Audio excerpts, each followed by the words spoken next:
Hi everybody, welcome to Dr. Manny's YouTube Learnshops. This session will be talking about gender and age. The objectives for this lecture are to discuss gender identity and gender roles, review the changing roles in modern society, explore the concepts of sexual discrimination or gender discrimination, examine institutionalized sexism, and discuss age in the context of gender-related issues. Sex or gender, what does that mean? Well, the sex and gender distinction is not universal. It's often used interchangeably. Sex typically is reference to biological aspects of being a male or a female or your preferred sexual activity. Sex is the classification of male or female at birth based on bodily characteristics such as chromosomes, hormones, internal and external reproductive organs and genitalia. Gender should be used only in reference to socio-cultural roles, which are being masculine or being feminine. Gender is one's internal, personal sense of being a man or a woman or a boy or a girl. What's gender then? Gender refers to the social, cultural, and psychological characteristics of being a man or a woman. Social characteristics considered proper for males and females. Cultural characteristics that suggest how men and women should act. Women are typically seen as being fragile, weak, vulnerable. Men, big, tough, strong. Men protect women. Women need protection. What do they mean by sex then?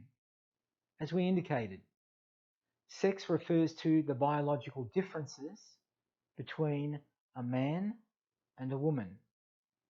They're the anatomical features which are acknowledged as being male or being female. What's gender identity?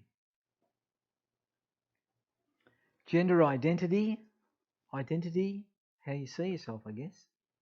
Gender identity refers to whether a person relates to being a man, a woman, with normal associated attributes.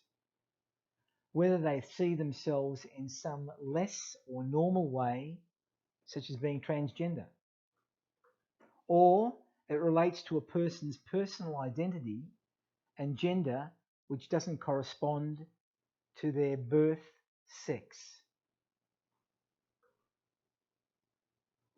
So,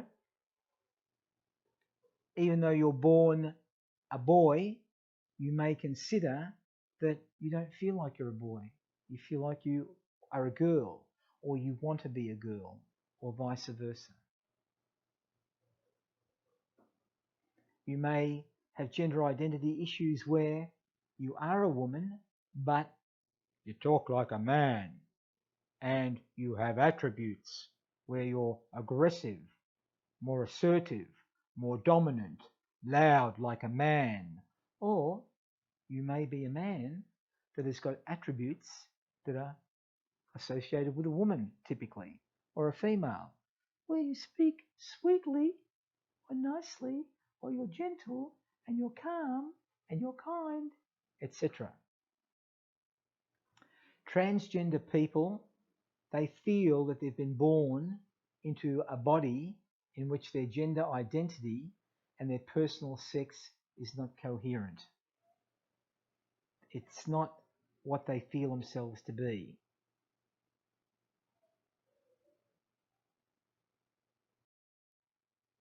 Transsexual people have had a medical or a surgical intervention to change their physical characteristics to match their gender identity. Look at the picture. Before, a male. After, a female.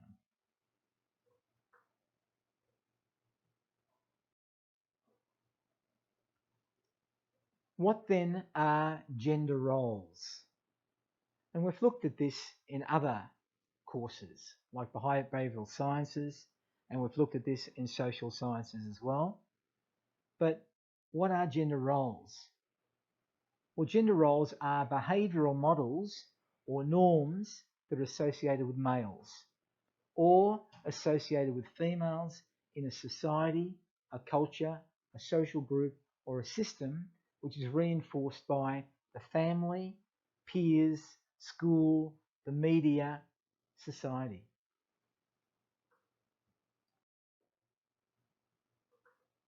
How are gender roles acquired? Well, gender roles are learned behaviours. They come from the values of the parents, the society, the culture, which is passed on to children in successive generations. They can be learned and reinforced at home through child nurturing practices. The child sees the mother and identifies with the role, or the child sees the father and identifies with the role. They're learned and reinforced at work or in school, which relates to things like power inequality. Males may be seen as more dominant, females weaker. There's a division of labour, sexual, so therefore females with females, males with males. And in the organisational structure, men may be seen as being the boss. The females may be seen as being the worker. The males may be seen as dominant. The females may be seen as being subordinate. So the roles, as I said, are acquired through role modelling. These two daughters see their mother cooking and learn. However, that doesn't mean a boy can't learn how to cook. Here, the son or the boy sees his dad working on a car. Obviously, machinery, technical aspects are related to the dad. A daughter can learn just as well. Depends on who teaches and who believes they should be taught. Nurses, well, nurses are seen as matriarchs. Matriarchs meaning female. Nursing is predominantly a female occupation. Nurses care, mothers care, mothers nurture. Doctors, well, doctors are seen as patriarchal. Patriarchal, they're the boss. Men are the boss. Men become doctors. Females become nurses. What are the traditional roles? Well, traditional roles, as I've indicated, women are perceived as nurturers, homemakers. They're seen as being physically weak. They're seen as being subservient. They're seen as being cooperative. They're seen as being supportive. Men are perceived as aggressive. They're the breadwinner. They're physically strong. They earn the money. They're competitive. Have things changed in modern day society? Have the roles changed? Well, economically, things have changed globally. Not just recently, but over a long period of time. Women are part of the workforce now. Women can be the primary breadwinner while the husband or the father stays at home. Women are concerned about getting a higher education. Women are working in male-dominated occupations. Women are financially independent. Men may not be part of the workforce. They may be electing to stay at home and do domestic duties, looking after the children, cooking, caring, teaching things that were traditionally thought to be female roles.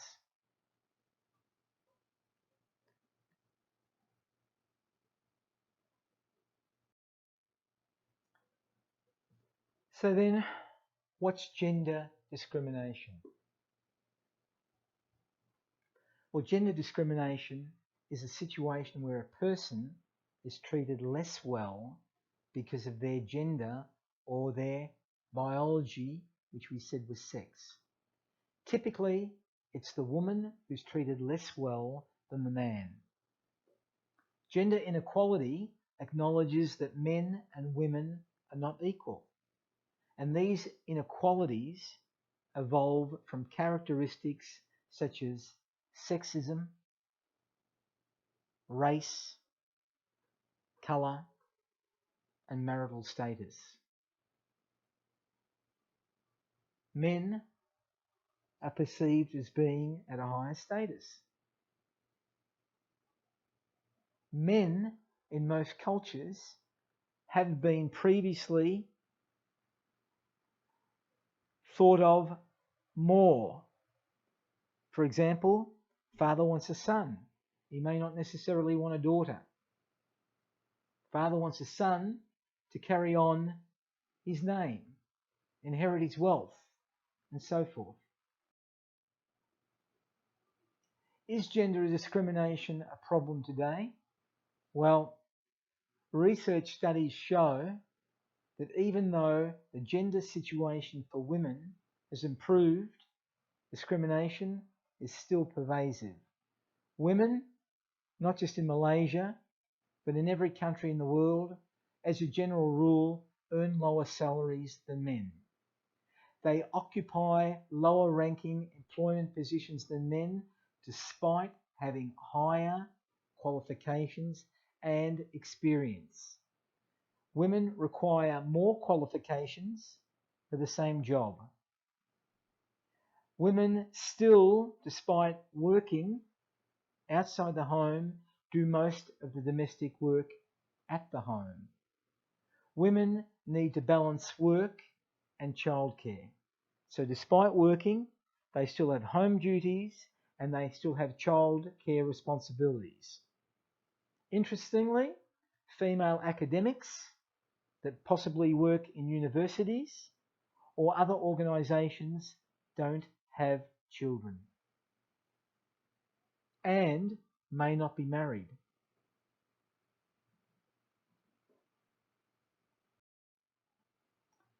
What then is sexism? Sexism can be defined as a belief that one sex is superior to another. You all already know a lot of the elements that we're talking about here today. However, sexism involves gender discrimination, prejudice, bias. It involves stereotyping, and most often, in most societies, is expressed or directed towards girls, women, females. It's been characterized as the hatred of women and an entrenched prejudice against women.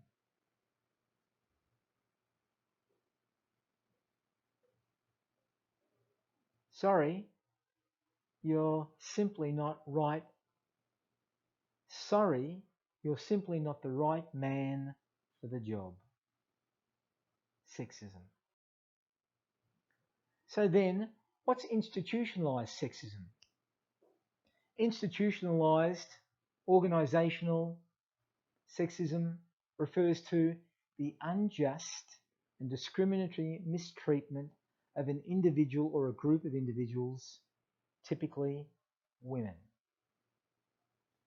And typically, it's conferred by a patriarchal society and its institutions, such as the government, such as financial organisations, such as the military, such as law enforcement agencies, such as universities. And the reason is because it's presumed cultural or biological characteristics are responsible.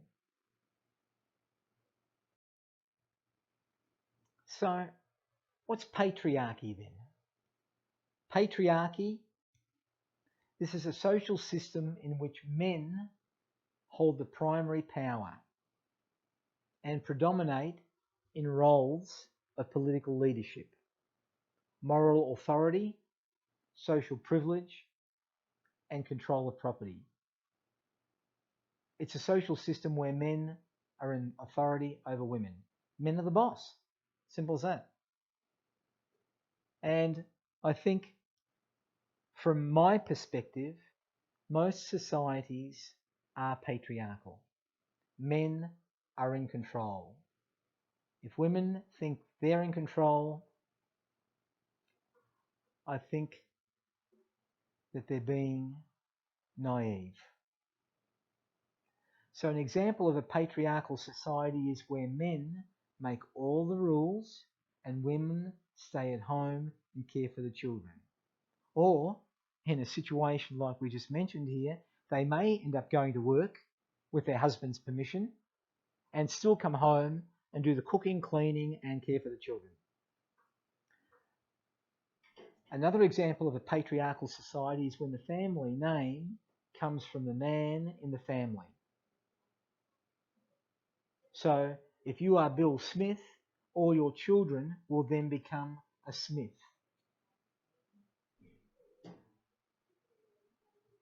Patriarchal society, always property and title are inherited by the male lineage. And you know what I'm talking about.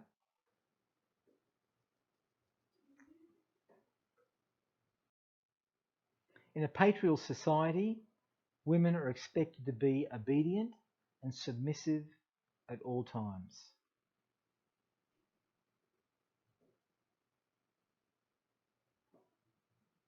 Home duties. And happy about it, I think. Childcare. And happy about it, I hope.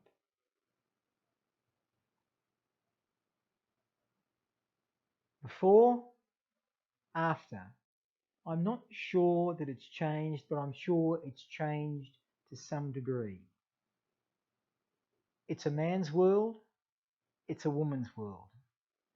Typically, it would be nice if it was a combined world.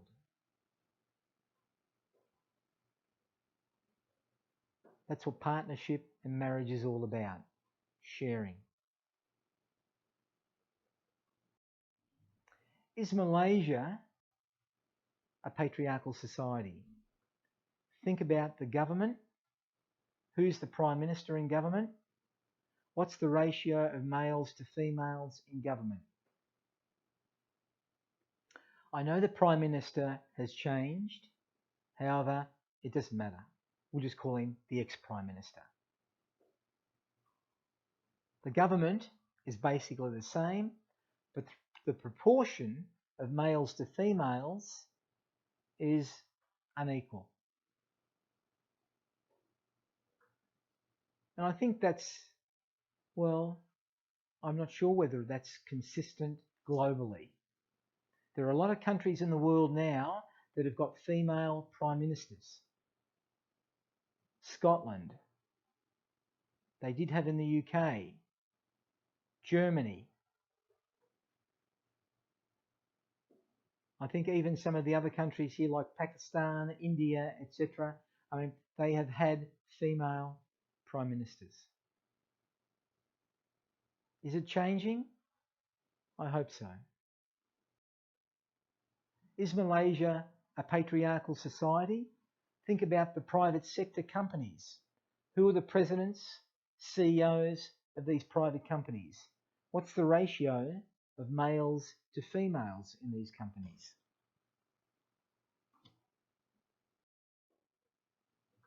Is Malaysia a patriarchal society? Think about the structure of the universities. Who are the chancellors, vice chancellors in the universities? What's the ratio of males to females in professional positions?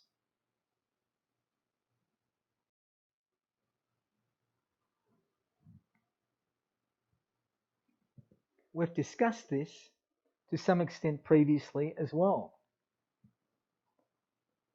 Gender and health-related issues.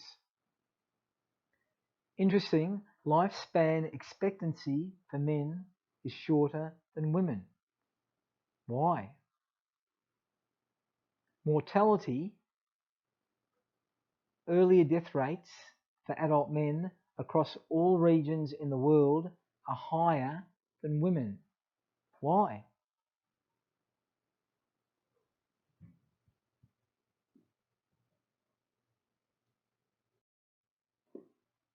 Well, if we look at the mortality in men, the etiology or the cause is primarily cardiovascular disease.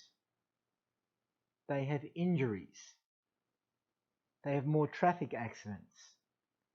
They have a higher incidence of cancer other than breast cancer. They're related to violence. They're involved in war. They can develop infectious diseases that are incurable, communicable, such as HIV and AIDS. They develop chronic obstructive pulmonary disease or chronic obstructive lung disease.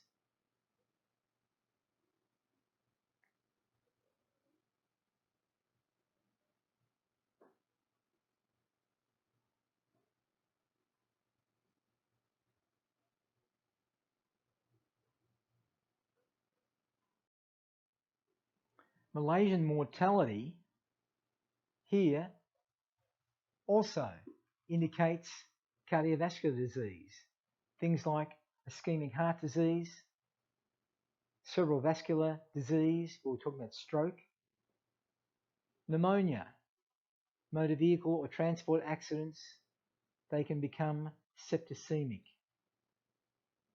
The figures are reasonably old, however, there have been no updates in census, as we indicated previously. We're talking about the Department of Statistics in Malaysia, the most current that were available were 2013-2014.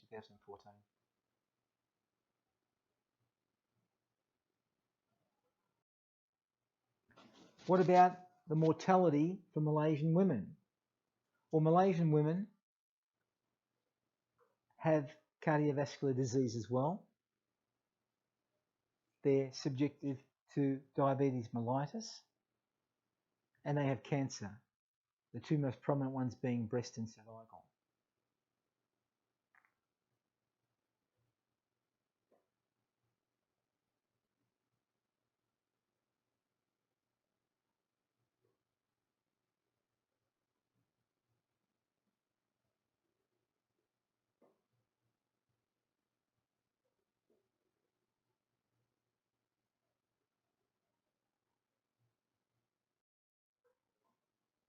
Malaysian female mortality stats, same, 2013-2014, have ischemic heart disease. They can develop cerebral vascular diseases, and that includes renal vascular disease as well. Any other forms of peripheral vascular disease, same applicable to men. They have malignant neoplasms which relate to their breast. They are subjected to pneumonia. Pneumonia is prominent in both men and females.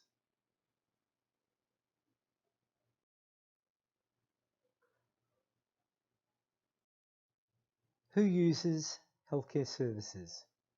Well, women use them more. Why do women use them more? Because they're attuned to bodily changes. They're more concerned about issues related to their health, and it could be related to things like their menstrual cycle, pregnancy, and it seems to be acceptable for women to ask for help because they're considered to be the subordinate sex. Femininity seems to support behaviour that protects women and promotes longevity. Men use healthcare services less. Why? Illness and injury are often seen as a sign of weakness by society. Masculinity makes men vulnerable to an early death. Does that apply here? Are you familiar with situations as such? Here, this is it says here, Peter MacArthur, he died of asthma, of pneumonia, of acute malaria? The doctor, no, of denial. Look, I can relate to that. Men are seen more likely to deny that anything is wrong because they don't want anything to be wrong, because men are tough, men are strong, men don't get sick.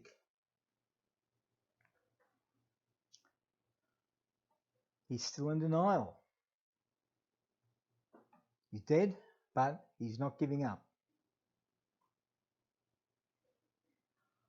I'm a manly man. Nothing can break me down. Hey, are you talking through the nose? Maybe you caught a cold. And then suddenly when they get sick, they're pussycats. Gender and ageing. What's ageing? We've looked at this previously as well when we've looked at the life cycle in our behavioural sciences and the stages. Well, ageing is the normal development through life. It's a normal development progression. Biological ageing or senescence is the gradual deterioration of functional characteristics. You've got two types of age. One is chronological age, and it's the number of years that a person has been alive.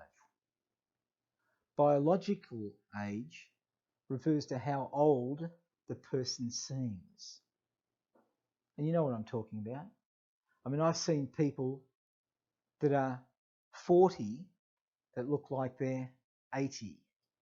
And I've seen people that are 70 that look like they're 50. Here's some examples. Hollywood actor Mel Gibson, 26, 60 plus now. Jackie Chan, young, old,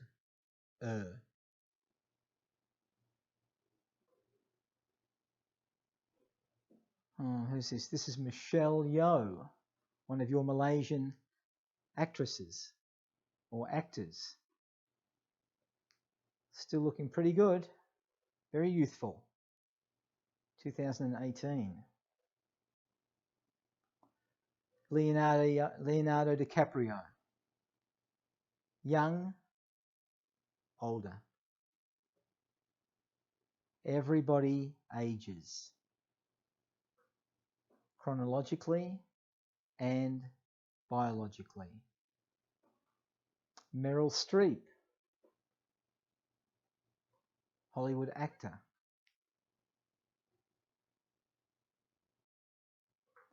Some people, as I said, are old at 18 and others are young at 90. The aging process. It's a universal biological change that occurs with age and can be influenced by consequences such as environment, lifestyle and disease, which again, you've all been exposed to here in Malaysia. Whether you work out in the rice paddies environment, lifestyle and environment,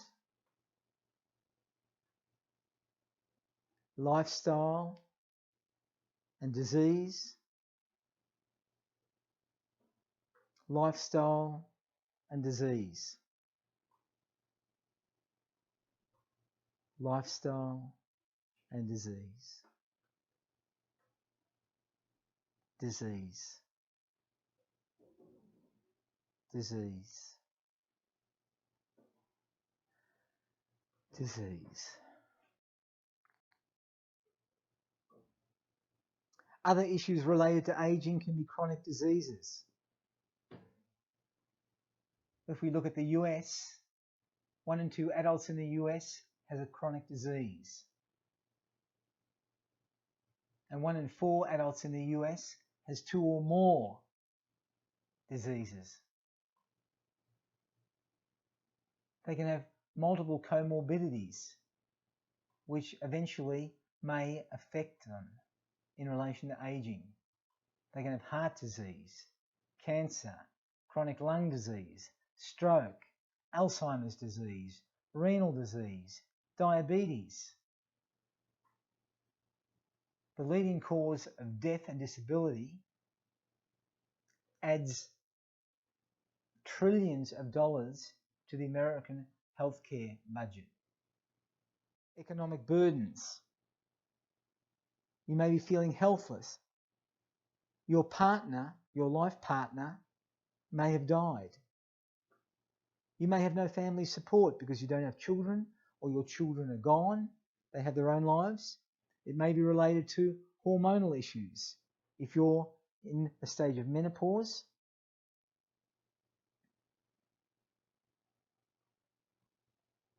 men, typically same. Feeling of uselessness, retirement, helpless, sadness, being alone, no family support. Aging in a Malaysian context, there can be numerous comorbidities. 50% of Malaysians have 1 or 2 chronic diseases. 22% of Malaysians have 3 or more chronic diseases.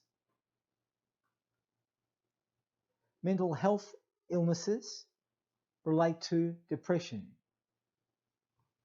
16.5%, even though the stats are pretty old, 2016, nothing more recent.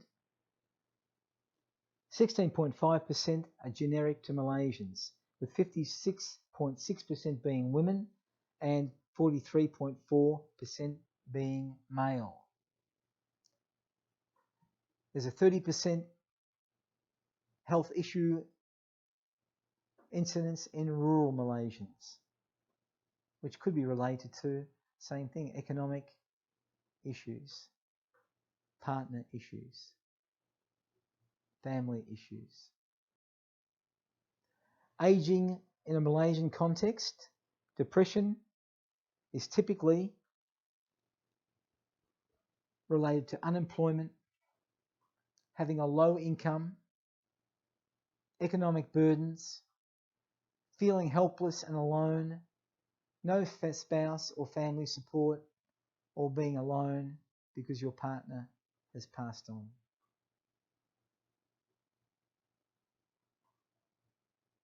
Depression, again, from a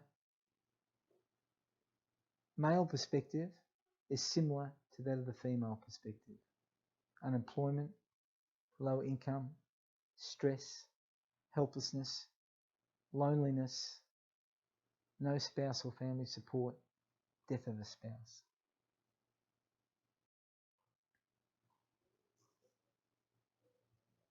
And depression amongst the elderly Malays living in rural areas is well documented. What are the implications for nursing then? Well, you as a nurse, if you're going to be working with the aged and working with geriatrics, is really quite a rewarding profession. They're such interesting human beings. They have a wealth of life experience. However, nurses need to recognise that there are gender-specific health needs. Nurses need to be gender sensitive and recognise that men and women may present with symptoms such as those related to heart disease, but it will be different. It's important to facilitate rehabilitation programs or preventative services to the different expectations and needs of men and women. Nurses need to also be aware of gender and ageing phenomena. Knowledge of physical and psychosocial changes that can occur with age are important. It's about patient advocacy. So the key points to remember are that gender issues are something we create and perpetuate in society. It's a self-fulfilling prophecy. So if you believe that you are old and useless, you will be. If you believe that you are productive and energetic, you will be. It's also important to accept that aging is a normal physiological process. Nothing you can do about that, but be positive rather than negative. It's important to appreciate that gender is about understanding the differences based on biology and the defined roles in specific cultures. Remember that females are still underrepresented in important leadership positions and are more likely to encounter barriers. That's you. Remember, there are health consequences associated with gender and aging, especially cardiovascular disease and cancer. It's important for nurses to raise public awareness about the risks associated with a sedentary lifestyle, smoking cigarettes, drinking alcohol, and having an unhealthy diet. It's important to emphasize that in the youth of the population to avoid the consequences as you get older, in your older age. There's a need for increasing government support to the elderly, which again, I believe most people are aware of. And there's an importance for further research in Malaysia regarding the ageing population. Thanks everybody. That's the end of this session. If you've enjoyed it, please recommend it to your colleagues, your friends, and check out some of the other Dr. Manny Learnshops on YouTube. Bye for now.